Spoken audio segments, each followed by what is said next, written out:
B. Collins. Peter B. Collins, News and Comment. It's Friday, February 8th, 2019. Trump wants to build a wall, but I've got imminent examples of crumbling infrastructure. Less than half a mile from the secret studio is the Richmond-San Rafael Bridge. And yesterday, chunks of concrete from the upper deck were falling onto the lower deck, forcing a closure that jammed up the entire Bay Area afternoon commute and left people with 3- and 4-hour delays. I don't need a wall, but we need money to repair America's crumbling infrastructure. Well, the news broke late yesterday that a serial extortionist has gone public at the risk of great personal humiliation to expose an extortion attempt by the tabloid called the National Enquirer. And its boss, David Pecker, is a pal of Trump's. He's the guy who sucked it up and paid hush money to a former Playboy playmate, and Trump never even paid him back. And he appears to be still loyal to Trump. And it was the National Enquirer that first published photos of Jeff Bezos, the Amazon founder and billionaire, reportedly the world's richest man. The photos and text messages that dropped into the lap of Enquirer reporters, we don't know how, led to his divorce from his wife of 25 years.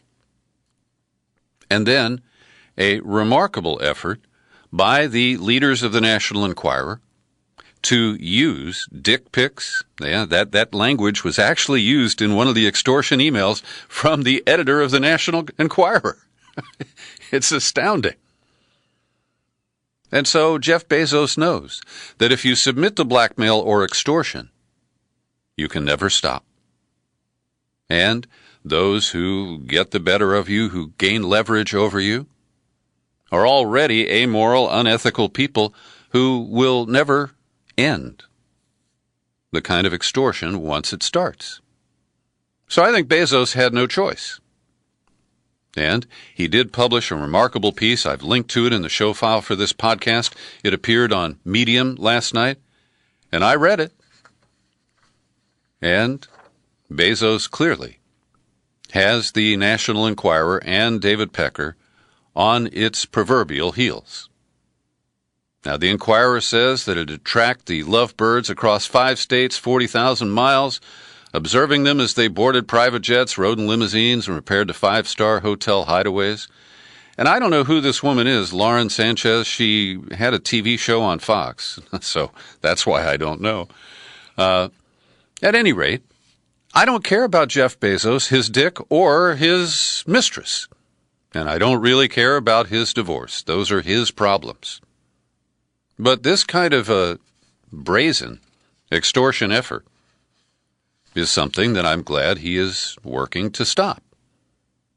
Ronan Farrow, who also has reported on Trump, and Michael Cohen, he said he and at least one other prominent journalist had received similar blackmail threats from the AMI, the parent company of the Enquirer. So the thinly veiled extortion language was, I want to describe to you the photos obtained during our news gathering. That's Dylan Howard, the editor or chief content officer, writing to Jeff Bezos. He said, we have a below-the-belt selfie, and he used the language dick pic. He listed a bunch of other photos and, I guess, some text messages, and said it would give no editor pleasure to send this email. I hope common sense can prevail, and quickly. So just submit and we'll get this over with. So Bezos hired this guy, D. Becker, D-E is his, it's De Becker. I don't have his first name here. Anyway, he's a longtime snoop who dug into this. They first suspected that the lover Sanchez's brother, Michael Sanchez, a California PR executive who's described as close to Pecker and Roger Stone. Now, Michael Sanchez denies that he leaked these photos. So we don't know where they came from, but it is a worthy question to track down. Now, it's interesting because Jeff Bezos, of course, is a public figure. He was the founder and runs Amazon. And personally, he owns the Washington Post. That's not part of the Amazon empire. And he referred to his ownership of the newspaper in the nation's capital as a complexifier. I'm not sure that's a word, Jeff, but we get what you mean. And he wrote, "It's unavoidable that certain powerful people who experience Washington Post news coverage will wrongly conclude I am their enemy. President Trump is one of those people, obvious by his many tweets. Also, the Post's essential and unrelenting coverage of the murder of Jamal Khashoggi, its columnist, is undoubtedly unpopular in certain circles. And I learned for the first time yesterday that AMI, the Enquirer's parent company, made a deal with Mohammed bin Salman, the crown prince there in Saudi Arabia. We don't know the terms because the Enquirer is privately held, but what resulted was a glossy magazine that featured a happy talk picture of bin Salman on every page, with language about how he's changing the kingdom. It's a magic kingdom. I mean, it's pure propaganda paid for by the Saudi royals. And that brings a kind of separate wrinkle into this. And if that is not enough, Glenn Greenwald nails it once again, identifying Bezos as the world's richest billionaire and a notorious labor abuser. And he raises two key questions. Did any government spying agency, like the NSA, intercept the communications of Bezos and Sanchez and release them to the National Enquirer or an intermediary? So far, WikiLeaks is not implicated in any way. But now, Greenwald is quick to say there is no evidence that this has happened. But since we don't know where they came from, that is a legitimate line of inquiry at this stage. But what he also points out is that Bezos sits atop Amazon. It was just yesterday that I delivered a story here on the podcast about the recognition software, REKOGNITION, and this has been deployed in Orlando, perhaps other cities. It's a camera system with facial recognition, artificial intelligence behind it. And Amazon has developed this, claiming that it is a vital tool for law enforcement and police agencies. So the ACLU, a sharp critic of this, says that recognition can identify, track, and analyze people in real time, recognize up to 100 people in a single image. It can quickly scan information it collects against databases featuring tens of millions of faces. Big Brother. Brought to you by Amazon. And they have extensive relationships with the NSA, FBI, and Pentagon. So one would think that those agencies wouldn't out Jeff Bezos if they're buying his hardware and software and his cloud services. So there are many questions that are raised as we ask questions about this. But Bezos is not a pure guy. His company won a $500 million contract from the U.S. Air Force just last October to help develop military rockets and spy satellites. They have a patent that they picked up last October that would allow the virtual assistant Alexa to decipher a user's physical characteristics and emotional state based on their voice. I have an Alexa, and she's not connected to the internet anymore. She often complains when the TV mentions the word Alexa, and she says, "I'm sorry, I'm not connected to the internet." And that's how I know that Bezos can't hear my kitchen conversations. And that's on top of the $10 billion agreement to provide exclusive cloud services from Amazon to the Pentagon. So when you see a guy who is profiting handsomely from surveillance of the general public go to these lengths to end an extortion effort based on surveillance of his private life, the ironies abound, friends. They certainly do. And I've described Bezos as a serial extortionist, and I'm referring to the way Amazon set up this race to the bottom, a competition between municipalities across the country. Would you like the second HQ of Amazon in your town? Well, all you have to do is cough up millions, if not a couple of billion, in tax breaks and other incentives. Give us free property, free highway interchanges. And so the game continues as Amazon has announced it is reconsidering its plan to bring 25,000 jobs to a new campus on Long Island. And it's because they are goading the state of New York to give final approval on its incentive package. And if they don't get what they want, they'll go with an extortion plan somewhere else. And mentioning the Khashoggi case, new information surfaces from leaks in U.S. intelligence that they've been reviewing the cached, recorded conversations of bin Salman and his close associates that they've been collecting for years. And this is revealing. The consulate in Istanbul was completely wired by the Turks. And now we know that there is no privacy for Crown Prince Mohammed bin Salman. So one conversation is the most detailed evidence to date that the Crown Prince considered killing Khashoggi long before that team of Saudi operatives strangled him and dismembered him at the Saudi consulate in Istanbul last October. And the conversation is pretty damaging because he expressed his displeasure that Khashoggi had started writing for the Washington Post these opinion columns. And he told one of his associates that if Khashoggi couldn't be enticed back to Saudi Arabia, he should be returned by force. And if neither of those methods worked, the Crown Prince said that he would go after Khashoggi with a bullet.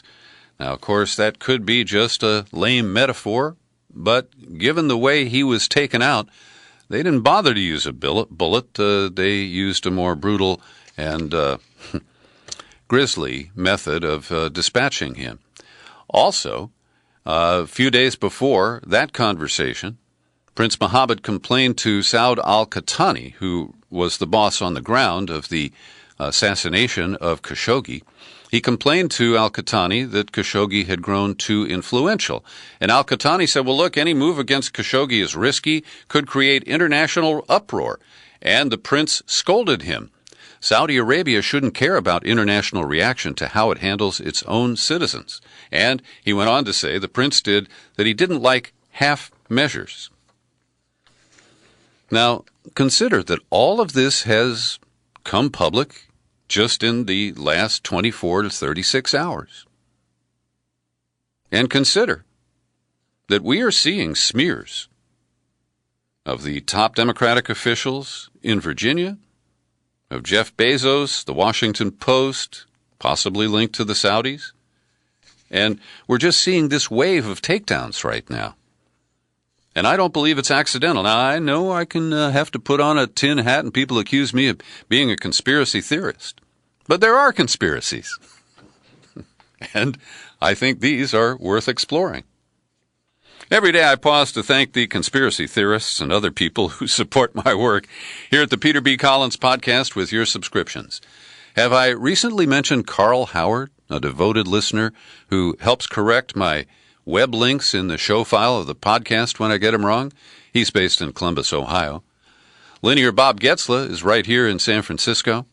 Jerry in Southeast Portland, and Siri Walgren, who is living in the state of Jefferson, the mythical area in the far northern reaches of California. I appreciate the support you give me, $5-10 a month. The annual subscription is $50. All you got to do is go to peterbcollins.com, click on the menu tab, then click on Become a Subscriber, and you'll land on the sign-up page where it's easy to take out a new subscription. And if you prefer, you can communicate with me in the U.S. mail at Box 150, 660, San Rafael, California, 94915. And I want to mention that my pal Norman Goldman, who I don't agree with on a lot of things, but he's a good man, and he's been doing a syndicated radio progressive talk show for over 10 years now.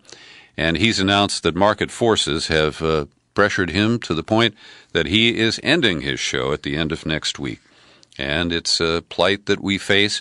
They simply do not support liberals in talk radio anymore, and there are few stations that a syndicated program can get cleared on. And that is the reality that Norman Goldman has had to face. I'm sorry to see it.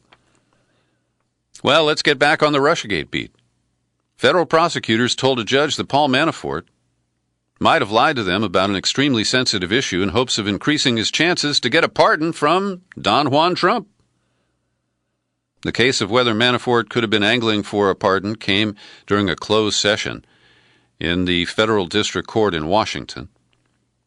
And in some cases, Judge Amy Berman Jackson seemed to accept Manafort's explanation that it was an inadvertent misstatement. In other cases, she seemed to think that he did actively lie.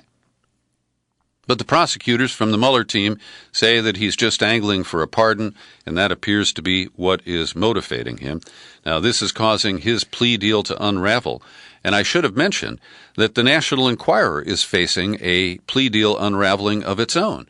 And that is that it made an agreement with the prosecutors who nailed Michael Cohen for the hush money payments that the Enquirer advanced. And the Enquirer was told that it wouldn't be prosecuted if it didn't commit a crime in the next 3 years. And this extortion attempt of Jeff Bezos may fit that bill and lead to an unraveling of the plea agreement there. So it's a compound error situation.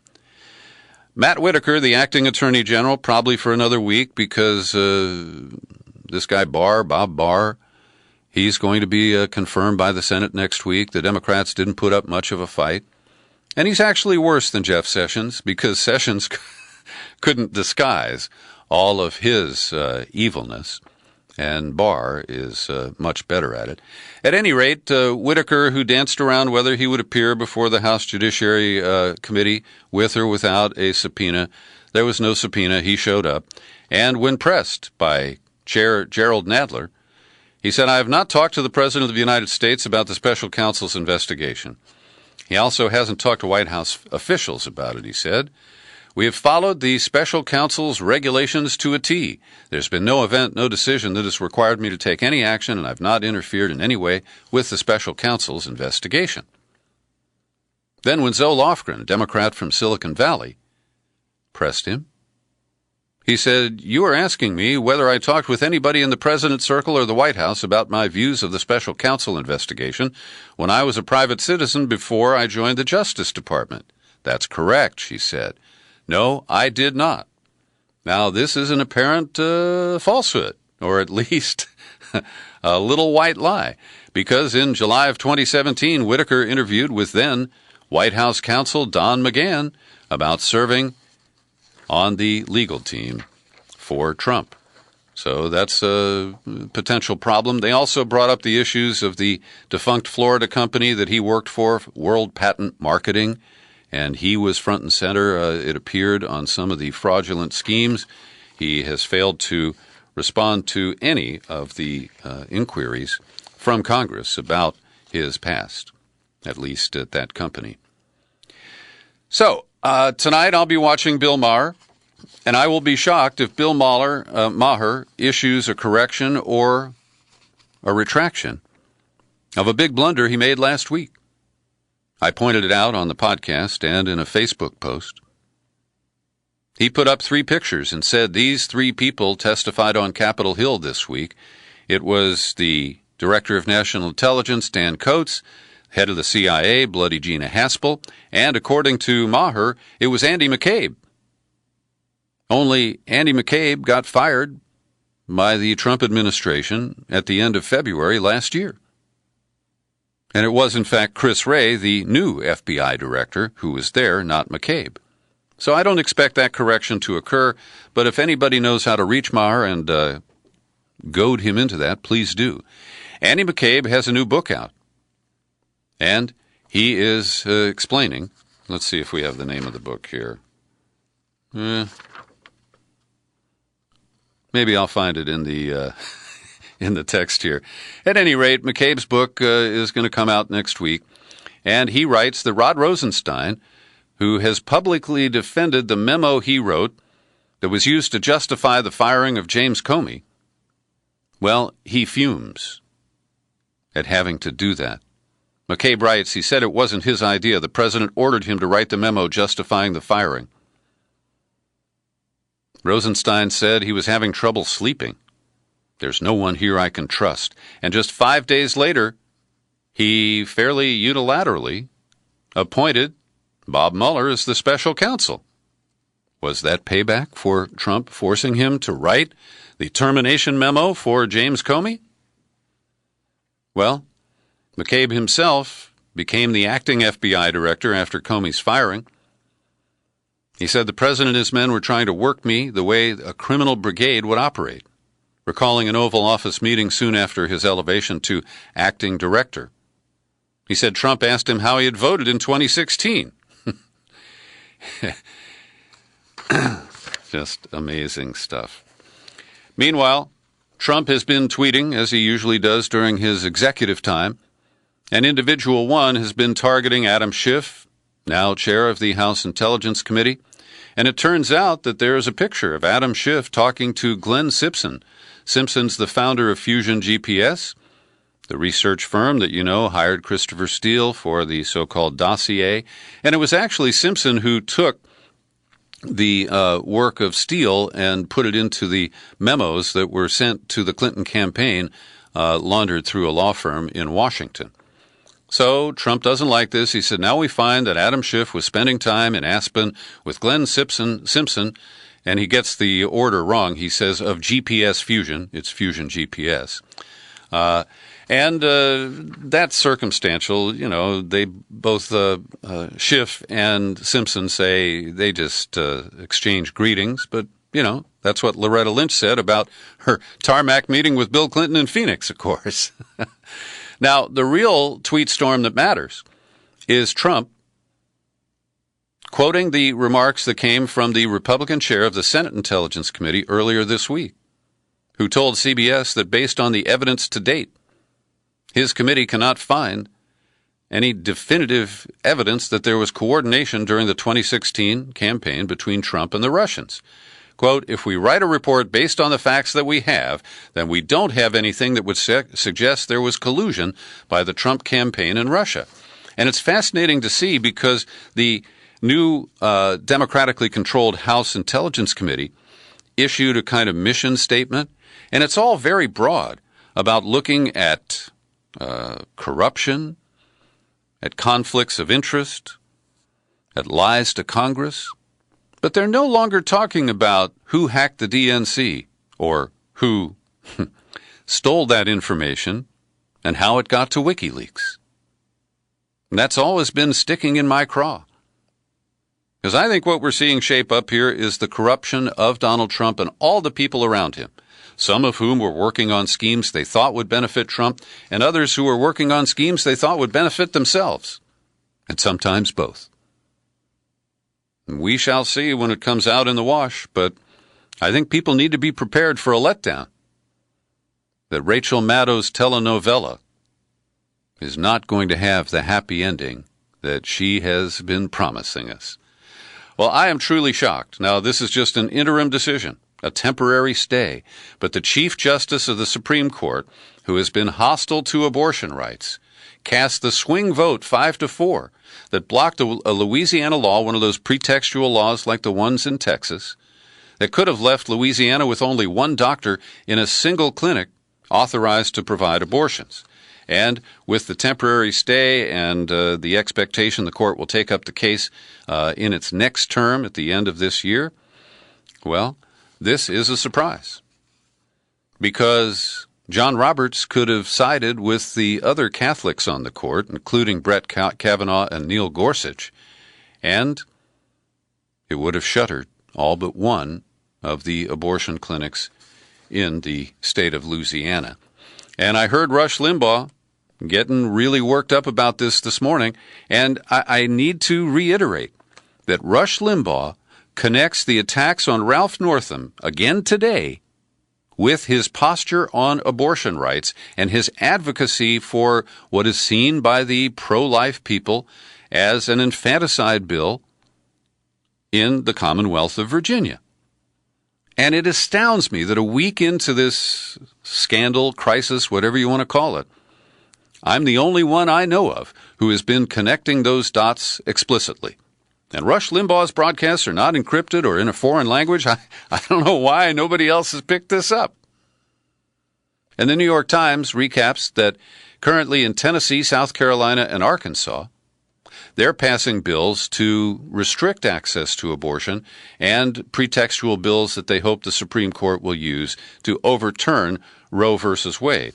But in New York, Virginia, and those are the main states where there is new legislation that would allow for late-term abortions under certain circumstances, and that drives the pro-life people absolutely bonkers. Now to Venezuela. And I want to commend to you a link in the show file for today's podcast that will take you directly to the website of Greg Palast, the incredible reporter. And as you may know, Greg was in Venezuela in 2002 during the attempted coup against Hugo Chavez. He was covering it for BBC. And he reports, and I want you to follow the link and look at the photographs that he's posted. He shows a picture of Juan Guaido, the new instant declared president, recognized by the United States and other countries. Then he shows a photo of the Congress members who support Guaido. They're all white. Then there's a picture of the Congress and its supporters of the Maduro government, which includes a lot of dark-skinned Venezuelans. And Palast writes, 4 centuries of white supremacy in Venezuela by those who identify their ancestors as European came to an end with the 98 election of Hugo Chavez. He won that support with the he won the election with the overwhelming support of the mestizo majority. And when Palast interviewed him, Chavez said with a chuckle about the fury of the white ruling class finding itself displaced by a dark-skinned man who was so visibly negro y indio, a label that he wore proudly and loudly. And so he parses this as a race war. And this is something you won't see on American television, you won't read in American corporate media. And he compares it to a Trump rally that he saw in Macon, Georgia last November. He said the president came out to tell the crowd, heavily weighted with white supremacists, that they needed to take back their country from those invading the border. Trump told them to fear black candidate Stacey Abrams running for governor in Georgia, saying that she would turn the Peach State into Venezuela. And it's important to note that the New York Times, which has been stoking the regime change operation and the impending coup in Venezuela, runs an article today where they admit that the sanctions are unlikely to force Maduro from office, and it will only increase the hardship for those who can't access food and medical supplies. And I haven't heard anybody else comment about the Trojan horse that the U.S. and its allies have sent to the southern border of Venezuela. And yesterday the photos surfaced of Venezuela's blockage of the bridge to Colombia. I wonder if they're considering a wall on their southern border. Anyway, another piece that I found interesting was at The Guardian yesterday, which has tended to follow the line of international media supporting the coup in Venezuela. But an article with multiple bylines notes that the real figure in control here, the wizard in the booth, is Leopoldo Lopez. The divisive former mayor of Caracas helped engineer the meteoric rise of Juan Guaido and still harbors ambitions to become the next president of Venezuela. I've linked to that piece in the show file, as well as this one from The Nation, where Peter Kornbluh confirms what John Bolton blathered about at the end of last year, that Venezuela is just step one in regime change that is also aimed at Cuba and at Nicaragua. Meanwhile, response to the introduction of the resolution calling for a new Green Deal by Alexandria Ocasio-Cortez and Senator Ed Markey yesterday, well, we're hearing from a lot of corporate Democrats, fueled by oil company contributions. And they're saying, well, this may go too far, and we're going to look at this, but they're really hemming and hawing. And they're saying that it's not possible. But of course, if we don't attempt it, we know it won't be possible. And over at Politico, there's a piece that I was attracted to because one of my right-wing Facebook friends, a guy who fired me from a radio station, he posted with a cluck an article that talks about the group called the Justice Democrats and how instrumental they were in helping elect Alexandria Ocasio-Cortez. I hope you'll check it out because it is a model for activism and replacing the centrist corporate Dems who've been there too long with fresh faces like AOC. An alarming story at Motherboard showing that your cell phone, which contacts a tower and discloses your location almost every minute, well, bounty hunters, the lowest form of law enforcement life in this country, have been able to get access. One firm, a bail bond firm, used the phone location service more than 18,000 times. Now, this is not legal. They're not allowed to get cell phone tower data, nor are they allowed to get what's called AGPS data. That is reserved for law enforcement to locate your phone in case it's on you and say you're dead or dying. It is not intended to be used in the manner that it has been abused. I encourage you to read that story. Also, I want to ding the New York Times for a hysterical piece trying to expand the divisions in the Democratic Party over the state of Israel. And with the arrival of Ilhan Omar, the Somalian-American from Minnesota, and Rashida Tlaib, the Palestinian-American from Detroit, they're trying to turn these women into the equivalent of Steve King, the racist in the Republican Party. And I think it's a slimy effort. But I do commend the New York Times under the byline of Isabel Kushner in the West Bank. That's Kirshner, not Kushner. Sorry, Jared. A gang of a dozen or so armed Jewish settlers descended from a hilltop outpost to the Palestinian village below and opened fire. Israeli soldiers arrived and stood around and let them. And one Palestinian father of 4 was shot and killed. That's not the only incident. Days earlier, the Israeli authorities charged a 16-year-old yeshiva student from another Jewish settlement with manslaughter and terrorism for hurling a 4-pound rock that killed a Palestinian mother of 8. These kinds of brazen attacks by Israeli settlers rarely get reported on. Just have 2 more items for you, and this is related to boycott, divestment, and sanctions. The Senate passed the bill written by Marco Rubio to punish companies that support BDS. And the Israeli government has announced a new effort to depict those who support BDS, like me, as terrorists in suits. You rarely see me in a suit, but I'll take the tag. And this is coming from the Strategic Affairs Ministry. They launched this campaign last weekend, being spearheaded by Security Minister Gilad Erdan, who reveals the true nature and goals of the BDS movement, its connection to terrorism and anti-Semitism. That's bullshit in almost all cases. But here's the reason why they're amping up efforts to stifle BDS. The BDS movement has published a list of 18 highlights of BDS impact in 2018. I've linked to it so you can read all 18. But the election of Omar and Tlaib is one of the items. Airbnb's pull out from, allowing rentals in the disputed areas of the West Bank is an accomplishment. Argentina's national football team canceled an exhibition match with Israel. The singer Lana Del Rey, whose song Summertime Sadness is still stuck in my brain 3 years after I first listened to it. She was joined by Shakira and Lorde, who canceled concerts in Israel after hearing from BDS supporters. It's working, friends. Let's keep going. Thanks for listening to my daily news and comment podcast. A little longer than I expected today, but there's a lot to talk about, and I hope you gained from it. I'm Peter B. Collins. Happy trails to you until we meet again. Happy happy trails to you. Keep smiling